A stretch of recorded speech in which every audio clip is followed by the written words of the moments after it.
எங்க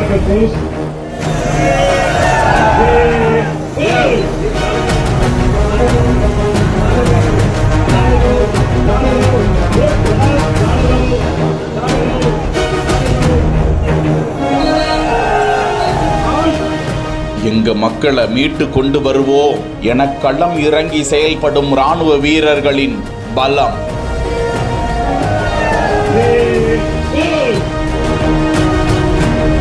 இரும்பு பாலத்தை கைகளால் தூக்கி பொருத்தும் மெய்சிலிர்க்க வைக்கும் காட்சி.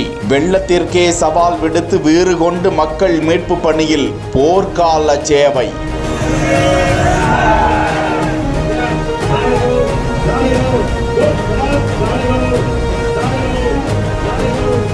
வரலாற்றில் கருப்பு தினங்களாக பதிவாகி போன பேரிடர் காலம் வயநாட்டில்.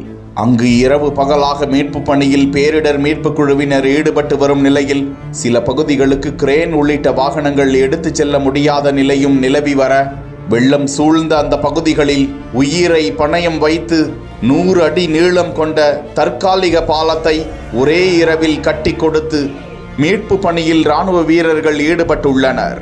இந்த பாலம் மழை வெள்ளத்தில் சிக்குண்ட ஏராளமானோரை மீட்பதற்கு பேருதவியாக கரம் கொடுத்து வருகிறது.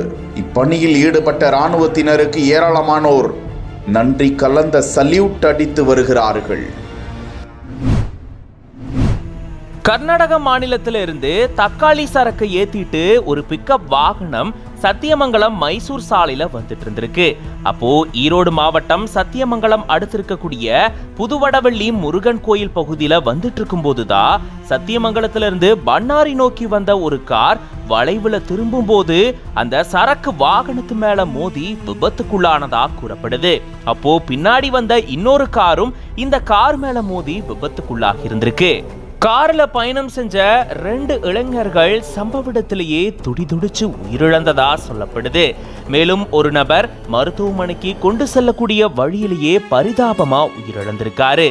மீதம் 2 பேர் பலத்த காயம் ஏற்பட்டு சிகிச்சைக்காக சத்தியமங்கலம் அரசு மருத்துவமனையில சேர்க்கப்பட்ட நிலையில மேல் சிகிச்சைக்காக கோவை மருத்துவமனைக்கு கொண்டு செல்லப்பட்டிருக்காங்க. 2 கார்கள்ல பயணம் செஞ்சவங்க கல்லூரி மாணவர்கள் அப்படின்னும் 10 பேர் கல்லூரி விடுமுறை அப்படின்றதுனால ஆசனூர் பகுதியில சுற்றுலாவுக்கு போறதுக்காக ரொம்பவே சந்தோஷத்தோட போனதா கூறப்படுது. சந்தோஷமா நேரத்தை கழிக்க போனவங்க இப்படி சாலை விபத்துல சிக்கி பரிதாபமா உயிரிழந்திருக்காங்க. இது தொடர்பா சத்தியமங்கலம் போலீசார் வழக்கு பதிவு செஞ்சு விசாரணை மேற்கொண்டுட்டு வராங்க.